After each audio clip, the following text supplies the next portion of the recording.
Dear student, घातांक और करने के फर्स्ट वीडियो में मैंने आपको घातांक के कुछ नियम बताए थे। दोस्तों, आज हम करनी के बारे में जानकारी प्राप्त करेंगे। करनी क्या होती है?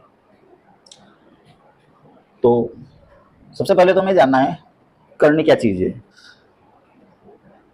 यदि किसी संख्या का मूल पूर्ण रूप से ज्ञात नहीं किया जा सके तो हम उसे करनी या फिर अमूलक संख्या कहते हैं। तो दोस्तों, किसी संख्या का मूल अगर पूर्ण रूप से ज्ञात नहीं किया जा सके, जैसे यहाँ पर एक एग्जांपल ले रहे हैं अपन। जैसे यहाँ पर मैंने लिखा ये 3 और ये 3, तो यहाँ पर ये करनी है, क्योंकि जो यहाँ पर ये 3 है इसका तीसरा मूल पूर्ण रूप से हम ज्ञात नहीं कर सकते हैं, निकाल नहीं सकते पूर्ण रूप से, इसलिए इसको हम क्या कहेंगे? इसको हम कहेंगे 3 घात की करनी। यहाँ पर जो संख्या लिखी हुई रहती है इसी के आधार पर हमें पता लगता है कि ये कितने घात की करनी है। तो ये है दोस्तों 3 घात की करनी। ये और इसमें ये जो 3 लिखा हुआ है इसको हम कहते हैं मूल चिन्ह। इसको हम क्या कहते हैं दोस्तों? मूल चिन्ह कहते हैं। तो ये 3 घात की करनी है और इसका मूल चिन्ह क्या है दोस्तों? ये 3 है। तो मूल चिन्ह जितना होगा उसी घात की करनी उसको दोस्तों कहा जाता है। जैसे यहाँ पर एक एग्जांपल ले रहे हैं अपन 16 और यहाँ लिखा हुआ है दोस्तों 5, तो इसको हम कहेंगे 5 घात की करनी। और मूल चिन्ह क्या होगा दोस्तों? मूल चिन्ह होगा 5। तो ये हमारी दोस्तों करनी है। अब हमें करने के बारे में दोस्तों कुछ सिंपल जानकारियाँ प्राप्त करनी है। किस किस प्रकार की करनी होती है, तो कुछ थोड़ा सा हल्का सा बेसिक हमें इसका जानना है दोस्तों। बेसिक जानना जरूरी होता है दोस्तों। इसके बारे में कोई भी चीज़ अगर हम कर रहे हैं तो उसके बारे में हमें थोड़ी बहुत जानकारी होना जरूरी होता है दोस्तों। तो हमें करने की एग्जाम्पल हम कर रहे हैं, सोल्व कर रहे हैं, हमें ये पता ही नहीं है करनी क्या चीज़ है, हम डायरेक्ट एग्जाम्पल सोल्व करने लग जाएंगे, डायरेक्ट ट्रिक्स पे चले जाएंगे। और दोस्तों आजकल अधिकतर ऐसा ही होता है, आजकल हर जगह पर आपको सीधे ट्रिक्स पे ले जाया जाता है और ट्रिक्स के चक्कर में आप फंस जाते हो। दोस्तों होता क्या है, किसी भी चैप्टर की हमें बेसिक जानकारी होती नहीं है, उसके बारे में हमें जानकारी नहीं है, जानते ही नहीं है हम, और हम डायरेक्ट चले जाते हैं सवालों को हल करने के लिए और वहां पर बता दिया जाते हैं आपको डायरेक्ट ट्रिक्स। दोस्तों कुछ इंपॉर्टेंट एग्जाम्पल्स वहां पर दिए जाते हैं और उनकी ट्रिक्स बताई जाती है, बहुत अच्छी लगती है, बहुत मजा आता है, देखते ही आनंद आ जाता है कि इतना बड़ा सवाल एक लाइन में हल हो गया है। लेकिन दोस्तों ट्रिक्स तो हमें करनी है। ट्रिक्स में क्या बताते हैं दोस्तों? डायरेक्ट इसको ऐसे करो, इसको ऐसे करो, इसको ऐसे करो और ये अपना क्या आंसर है। लेकिन दोस्तों ट्रिक्स बनी कैसे है, उसका बेस क्या है, वो कैसे काम कर रही है, जब तक आपको ये चीज़ पता नहीं रहेगी तो क्या आप उस ट्रिक्स को ज़्यादा टाइम तक याद रख पाओगे? और एक ही चैप्टर में 10 ट्रिक्स, 20 ट्रिक्स, 30 ट्रिक्स, अलग अलग सवाल की अलग अलग ट्रिक्स, तो ये क्या बन जाती है? ट्रिक्स की एक खिचड़ी बन जाती है। और उस खिचड़ी में से फिर आप ढूंढते रहना कौन सा चावल है, कौन सी दाल है, कौन सा क्या है। तो दोस्तों ट्रिक्स इंपॉर्टेंट है, मैंने कल भी बोला था दोस्तों। लेकिन जो भी ट्रिक्स हम देख रहे हैं उस ट्रिक्स के बारे में हमें जानकारी होना जरूरी है कि ट्रिक्स कैसे काम कर रही है, क्यों काम कर रही है। जब तक उसका बेसिक हमें पता नहीं चलेगा, जब तक उस ट्रिक्स को हम समझेंगे नहीं, अगर डायरेक्ट रटेंगे तो आप कभी भी सफल नहीं हो सकते। आप ऐसे उलझते रहोगे। लाखों स्टूडेंट है दोस्तों आजकल कोचिंगों में भी ऐसा होता है। आजकल कोचिंगों में भी स्टूडेंट्स को लालायित करने के लिए, उनको खुश करने के लिए, उनको आकर्षित करने के लिए एग्जाम्पल्स इस प्रकार के दिए जाते हैं कि देखते ही आंसर आ जाता है, 1 सेकंड में आंसर आ जाता है, 2 सेकंड में आंसर आ जाता है। उसी प्रकार के एग्जाम्पल्स लेते हैं वो स्टूडेंट खुश हो जाते हैं। लेकिन जब एग्ज़ाम में जाते हैं, जब परीक्षा देते हैं, तब उनको पता लगता है कि हमारा सिलेक्शन नहीं हो रहा। दोस्तों नहीं होगा जब तक आप किसी चीज़ को ढंग से समझोगे नहीं, समझ के अगर उनको हल करोगे नहीं, क्रम से चलोगे नहीं, पूरा चैप्टर समझोगे नहीं, चैप्टर का बेसिक समझोगे नहीं, तब तक आपका कुछ भी होना जाना नहीं है दोस्तों।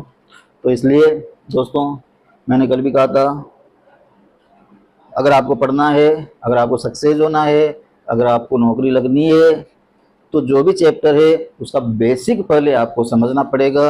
आप मैथ्स ले लो, आप ज्योग्राफी ले लो, आप पॉलिटिकल ले लो, आप कोई सा भी सब्जेक्ट ले लो, जब तक उसका बेसिक मूल भावना अगर आप समझ नहीं पाओगे और डायरेक्ट क्वेश्चन रटने लग जाओगे, डायरेक्ट ऑब्जेक्टिव क्वेश्चन रटोगे, तो ऐसी स्थिति में दोस्तों सिलेक्शन होने वाला नहीं है दोस्तों।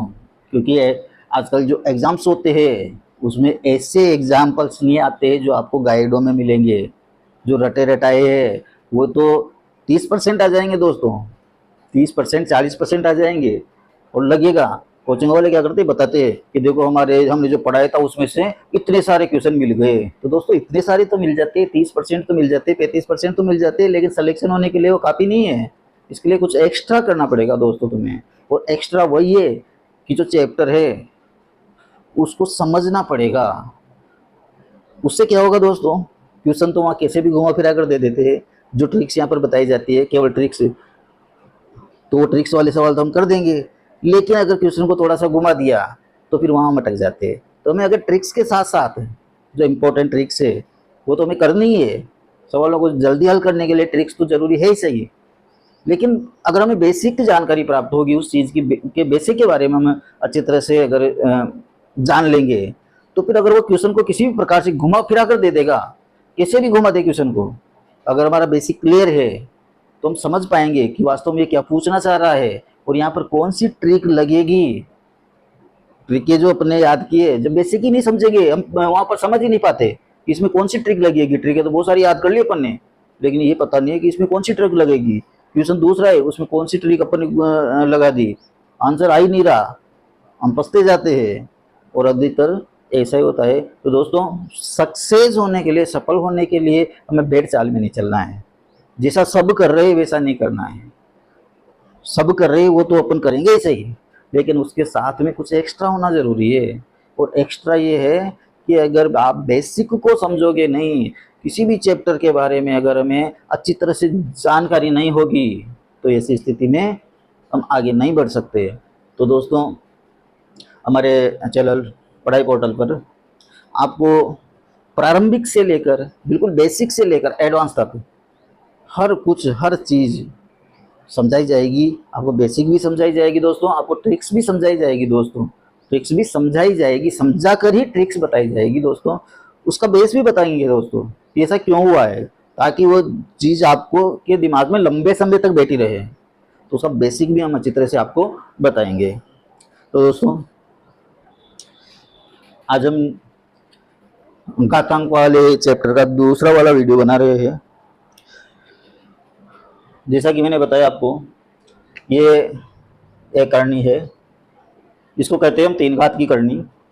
और ये जो 3 है इसको मूल चिन्ह हम कहते हैं। ये है दोस्तों 5 घात की करनी, और यहाँ पर मूल चिन्ह क्या है दोस्तों, मूल चिन्ह है 5। दोस्तों करनी की परिभाषा मैंने आपको शुरुआत में बता दी कि यदि किसी संख्या का मूल पूर्ण रूप से ज्ञात नहीं किया जा सके तो उसे हम करनी या अमूलक संख्या कहते हैं। एक बार और सुन लो दोस्तों, यदि किसी संख्या का मूल पूर्ण रूप से ज्ञात नहीं किया जा सकता, जैसे मान लो दोस्तों यहाँ पर ये 8 लिखा हुआ है और ये मूल में 3 लिखा हुआ है, तो यहाँ पर 8 का तीसरा मूल तो हम आराम से पूर्ण रूप से ज्ञात कर सकते हैं दोस्तों।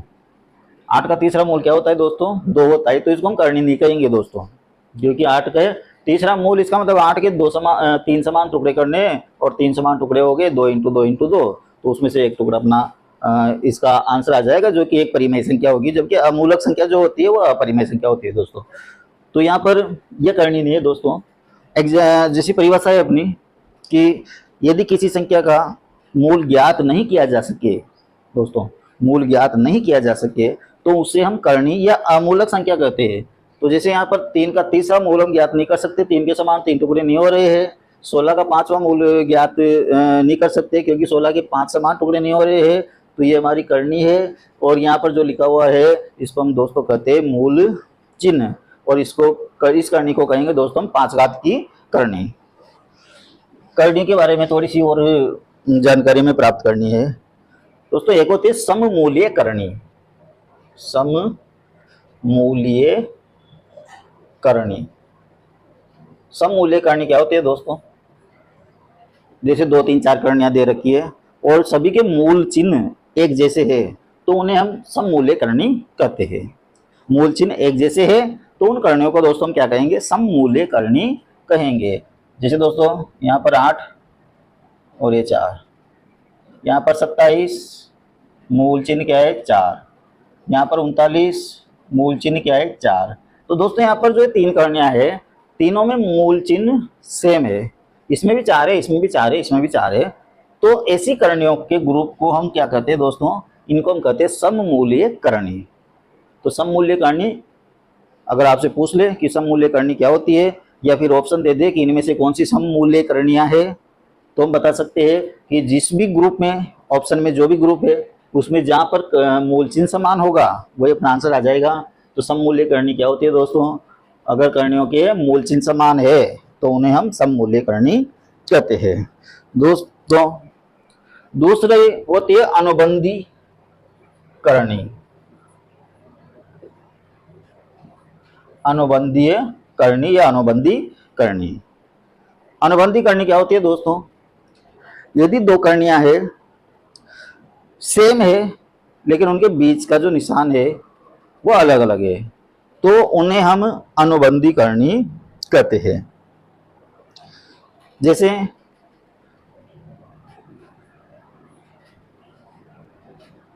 ये √x माइनस √y, एक करणीय हो गई दोस्तों। दूसरी करणीय दोस्तों √x प्लस √y। तो दोस्तों यहाँ पर जो करणियां है वो समान है, सब सममूल्य भी है। तो यहाँ पर सममूल्य भी होनी चाहिए क्योंकि ये दो घात की करनी है, दो घात की करनी है, दो घात की करनी है, और ये भी दो घात की करनी है।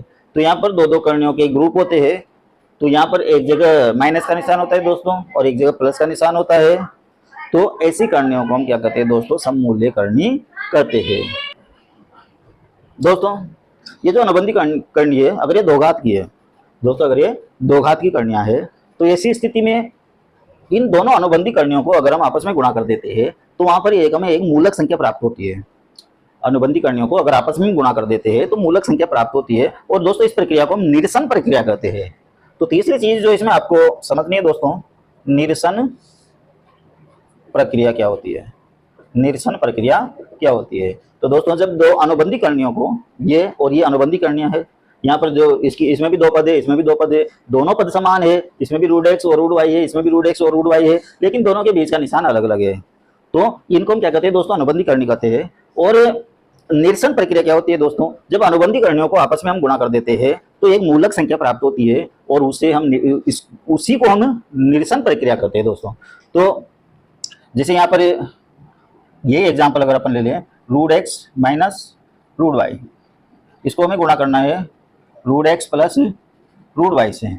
अगर इनको हम आपस में गुणा कर देते हैं दोस्तों, तो जब यहाँ पर a-b और a+b बीजगणित में सूत्र है दोस्तों, और a-b इंटू a+b बराबर a² माइनस b² होता है दोस्तों। तो यहाँ पर ये a-b हो गया, a+b हो गया, तो इसका आंसर क्या हो जाएगा दोस्तों, a² माइनस b² आ जाएगा। a² यानी √x का स्क्वायर, √x का स्क्वायर क्या होगा दोस्तों, √x का स्क्वायर क्या होगा, x होगा, और माइनस √y का स्क्वायर क्या होगा दोस्तों, √y का स्क्वायर होगा y। तो यहाँ पर हमारी करणियां हट गई है, करणियां हट गई है, इसका मतलब ये निरसन की प्रक्रिया हो गई है, यानी जो करणी थे उनके चिन्ह हट गए हैं और एक मूलक संख्या में प्राप्त हो गई है। इसको अपन इस प्रकार से एक एग्जांपल से भी समझ सकते हैं दोस्तों। जैसे यहाँ पर √5 माइनस √3 और दूसरी है √5 प्लस √3। तो ये दोनों क्या है दोस्तों, ये दोनों अनुबंधी करणियां हैं, क्योंकि यहाँ भी √5 है, √3 है, यहाँ भी √5 है, √3 है, यहाँ माइनस का निशान है, यहाँ प्लस का निशान है, एक जगह माइनस का निशान हो, एक जगह प्लस का निशान हो, तो इनको हम क्या कहते हैं दोस्तों, अनुबंधी करणी करते हैं। और जब इनको आपस में गुणा करते हैं तो एक मूलक संख्या प्राप्त हमें होती है, और इनसे मूलक संख्या प्राप्त करना ही निरसन प्रक्रिया कहलाती है दोस्तों। तो अगर इन दोनों को आपस में गुणा करेंगे तो वही a² माइनस b² आएगा। √5 का स्क्वायर क्या होगा दोस्तों, √, हट जाएगा, 5 आ जाएगा, और माइनस √3 का स्क्वायर क्या होगा दोस्तों, √, हट जाएगा और 3 आ जाएगा, और 5 में से 3 गए तो कितने आ गए दोस्तों, ये हमारे 2 आ गए। तो इस प्रकार से इसको हम कहते हैं दोस्तों निरसन की प्रक्रिया। तो एक सामान्य जानकारी हमें करणी के बारे में प्राप्त की है। करणी क्या होती है ये चीज आपको समझ में आ गई होगी दोस्तों। सममूल्य करणी क्या होती है, जिनके मूल्य एक जैसे होते हैं वो सममूल्य करणी। यहाँ पर अनुबंधी करणी क्या होती है, यानी दो पद समान है, ये पद दोनों पद इसके समान है और लेकिन निशान बीच में अलग अलग है, तो इसको हम दोस्तों अनुबंधी करणी कहते हैं। निरसन प्रक्रिया क्या करती है, अनुबंधी करणियों को आपस में गुणा करने पर एक मूलक संख्या प्राप्त होती है और उसे हम निरसन प्रक्रिया दोस्तों कहते हैं। तो ये सामान्य जानकारी थी दोस्तों। इसके बाद दोस्तों करणी के कुछ नियम है, वो नियम में जानने हैं। करणी के कौन कौन से नियम होते हैं, जैसे हमने कहा था कि नियम जाने थे दोस्तों, वैसे करणी के भी कुछ वो थोड़े से नियम है जो हमें ध्यान में रखने हैं और वो बहुत इंपॉर्टेंट है। क्योंकि आगे एग्जाम्पल्स अपन सोल्व करेंगे तो इन्हीं नियमों के आधार पर तो हमें सोल्व करना ही है। तो दोस्तों करनी तो आपको समझ में आई गई। जैसे यहाँ पर ये, तो ये एक घात की करनी है दोस्तों, ये एक घात की करनी है। इसको हम इस प्रकार भी लिख सकते हैं दोस्तों, x की पावर 1/a, x की पावर 1/a। तो ये एक लिखने का तरीका होता है दोस्तों, जरूरी नहीं है कि करनी को हम इस प्रकार से बनाकर ही लिखे। यहाँ पर ये जो मूल चिन्ह है इसको पावर में अगर उलट के लिख दे तो ये भी एक करनी है, यानी इन दोनों को आपस में ऐसे भी लिख सकते हैं और ऐसे भी लिख सकते हैं। तो एक चीज तो आपको ये ध्यान रखनी है, जैसे मान लो अगर कहीं पर 3/1/2 लिखा हुआ है तो इसका मतलब क्या होता है दोस्तों, √3 होता है, क्योंकि करनी यहाँ पर 1/2 लिखा हुआ है, इसका मतलब ये 2 घात की करनी है। और इसको हम कैसे लिख सकते हैं दोस्तों, √3 के रूप में लिख सकते हैं। और जब रूट यानी 2 घात की करनी होती है दोस्तों, उसमें 2 लिखना जरूरी नहीं होता है, वो अपने आप समझ जाते हैं कि हाँ इसके अंदर 2 है, कुछ भी नहीं है, इसका मतलब क्या है 2 है दोस्तों। तो दोस्तों जैसे एक एग्जाम्पल और लेते हैं अपन, जैसे यहाँ पर 15 और ये 3, तो ये दोस्तों 3 घात की करनी है, मूल चिन्ह 3 है। अगर हम मूल चिन्ह को उलट देंगे और इस प्रकार से लिख देंगे तो इसका मतलब ये भी करनी है। करने का मतलब ये है कि हम करनी को इस प्रकार से भी लिख सकते हैं और हम करनी को इस प्रकार से भी लिख सकते हैं। पहली चीज आपको जो ध्यान रखनी है दोस्तों, अब इसी को हम थोड़ा सा विस्तार करते हैं दोस्तों। ये इस प्रकार से अगर लिखा हुआ है दोस्तों तो इसका मतलब क्या होता है, इसको सोल्व करें अगर अपन तो क्या आएगा, अगर करनी में मूल चिन्ह लिखा हुआ है और ऊपर वही पावर लगी हुई है, करनी में मूल चिन्ह लिखा हुआ है ऊपर वही पावर लगी हुई है, अगर सेम है तो हम यहीं से डायरेक्ट इनको काट सकते हैं दोस्तों। कारण कैसे काट सकते हैं, अभी अभी हमने देखा है दोस्तों, यहाँ पर x की पावर, ये पहले इस अंदर वाली चीज को अगर अपन ले तो मैंने अभी कहा था कि ये यहाँ पर रूस एक घात की करनी है, एक घात की करनी है, तो इसको हम कैसे लिख सकते हैं, x की पावर 1/a लिख सकते हैं। तो इस एक घात की करनी को हम क्या लिख सकते हैं, x की पावर 1/a लिख सकते हैं, और ये a पहले से ही लगा हुआ है दोस्तों। घातांक वाले नियम जो हमने पढ़े थे उसमें देखा था कि इस प्रकार से अगर पावर के ऊपर पावर लगी हुई हो, बीच में कोष्टक हो, तो ऐसी स्थिति में संख्या घातें क्या हो जाती है दोस्तों, गुणा हो जाती है। अगर इनको हम गुणा करेंगे तो ये क्या आ जाएगा दोस्तों, x, a को 1 से गुणा करेंगे, a/a पहले से ही है, a से a कट गया तो क्या बच गया दोस्तों, x बच गया। तो इस प्रकार से अगर लिखा हुआ है तो इसको हम डायरेक्ट याद रख सकते हैं। ये एक तरह का नियम है अपना कि अगर इस प्रकार से लिखा हुआ है, मूल में मूल चिन्ह भी सेम है और उसी संख्या के ऊपर पावर भी वही लगी हुई है, तो इसका मतलब ये जो करनी है वो हट जाएगी और यहाँ पर डायरेक्ट आंसर क्या आ जाएगा दोस्तों, x यहाँ पर डायरेक्ट आंसर आ जाएगा दोस्तों। तो दोस्तों एक एग्जाम्पल और देख लेते हैं अपन, यहाँ a लिखा हुआ है दोस्तों और यहाँ b लिखा हुआ है, तो इसको हम कैसे लिख सकते हैं दोस्तों, जैसे इसको लिखा वैसे इसको लिख सकते हैं दोस्तों। पहले इसको सोल्व करेंगे, अंदर वाले को सोल्व करेंगे, तो यहाँ से जो करनी है इसको हम क्या लिख सकते हैं दोस्तों, 1/a लिख सकते हैं। और यहाँ पहले से पावर क्या लगी हुई है, b लगी हुई है, इन दोनों को आपस में गुणा करेंगे तो ये हो जाएगी दोस्तों b/a, x की पावर b/a। तो दोस्तों ये कोई रूल्स नहीं है, रूल्स पहले से हमें पता है, घातांक वाले नियम है, वही नियम यहाँ पर चल रहे हैं। बस करने का ये नियम एक चीज जो मैं देखिए सिर्फ इतना सा है कि इसको ऐसे लिख सकते हैं, बाकी और कोई नियम नहीं है। तो इनको हम कैसे कैसे लिख सकते हैं वो चीज मैं आपको बता रहा हूँ दोस्तों। ये सारी चीजें फिर अपन एग्जाम्पल हल करेंगे, वहां पर हमें करना ही है, ये सारी चीजें वहां पर आएगी सही, लेकिन एक बार सिंपल जानकारी हम यहाँ पर दे देते हैं कि किस चीज को हम कैसे लिख सकते हैं दोस्तों। इसी प्रकार से दोस्तों जैसे मान लो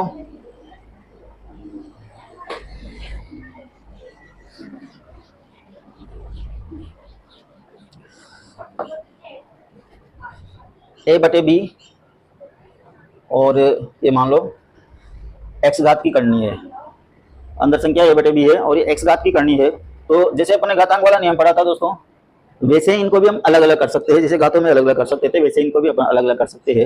यहाँ पर a/b है तो इसको हम ये a क्या है दोस्तों, x घात की करनी, और दोस्तों b क्या है, x घात की करनी। तो इनको इस प्रकार से अलग अलग करके हम लिख सकते हैं दोस्तों। तो दूसरी चीज ये हो गई दोस्तों। तीसरी इंपॉर्टेंट जो चीज है जो थोड़ा सा आपको दोस्तों याद रखनी है,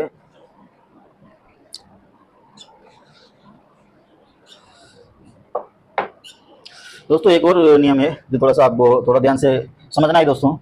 जैसे यहाँ पर है अपने पास ये a है, ये x घात की करनी है, अगर इसके इस करनी के अंदर और करनी लगा दें और ये y घात की करनी इसको बना दे, अगर इसके अंदर और करनी लगा दें और ये z घात की करनी यहाँ पर बना दे, तो ऐसी स्थिति में दोस्तों इसको हम किस किस प्रकार से लिख सकते हैं ये भी चीज़ हम यहाँ पर देख लेते हैं। तो दोस्तों इसको हम इस प्रकार से लिख सकते हैं, अगर इस प्रकार से करना है तो इसको हम डायरेक्ट एक्स वाई जेड, यानी ए एक्स वाई जेड घात की करनी है, ऐसे लिख सकते हैं। क्यों लिख सकते हैं दोस्तों? यहां से स्टार्ट अगर अपन करें तो देखो ये एक्स घात की करनी है, इसको हम क्या लिख सकते हैं दोस्तों, 1/x लिख सकते हैं। तो ये वाला जो मैटर है वो हमने क्या कर लिया, 1/x कर लिया। ये वाला रूट अपना हट गया है क्योंकि वहाँ 1/x। फिर उसके बाद ये वाला निशान लगाएंगे अपन, ये वाला निशान लगाया, y लिखा, और ये वाला निशान लगाया और z लिखा। आगे अगर अपन दोस्तों इसको सोल्व करते हैं तो अब यहाँ पर ये एक संख्या है, पूरी संख्या हो गई अपने पास, और यहाँ पर y घात की ये करनी है, y घात की करनी है। तो दोस्तों इसको हम कैसे लिख सकते हैं, ये 1/x अंदर की संख्या है, और हमें पता है कि जो मूल है इसको पावर में भी हम लिख सकते हैं उलट कर। तो इसको हम क्या लिख सकते हैं दोस्तों, 1/y लिख सकते हैं। अब क्या बचा दोस्तों अपने पास, केवल ये z बचा। इसको भी हम इस प्रकार से आगे करेंगे तो ये संख्या हो गई अपने पास, ये 1/x और ये 1/y और फिर निशान और ये 1/z। दोस्तों घातांक वाला नियम हमने पढ़ा था कि यदि इस प्रकार से पावर के ऊपर पावर लगी हुई है, अंदर कोष्टक है, तो ऐसी स्थिति में क्या होती है, घातें आपस में गुणा हो जाती है। तो आपस में इनको गुणा करेंगे, हम आपस में इसको गुणा करेंगे, 1/x into 1/y into 1/z। तो क्या आ जाएगा दोस्तों, 1/xyz आ जाएगा। और 1/xyz को हम क्या लिख सकते हैं दोस्तों, इसको हम लिख सकते हैं xyz। तो ये कुछ सिंपल नियम थे, कुछ सिंपल जानकारी थी दोस्तों करने के बारे में। इसके बाद अब अपन एग्जाम्पल से स्टार्ट करेंगे दोस्तों। तो दोस्तों नेक्स्ट पार्ट, तो दोस्तों एग्जाम्पल्स हम नेक्स्ट पार्ट में करेंगे क्योंकि वीडियो थोड़ा लंबा हो गया है दोस्तों। धन्यवाद दोस्तों।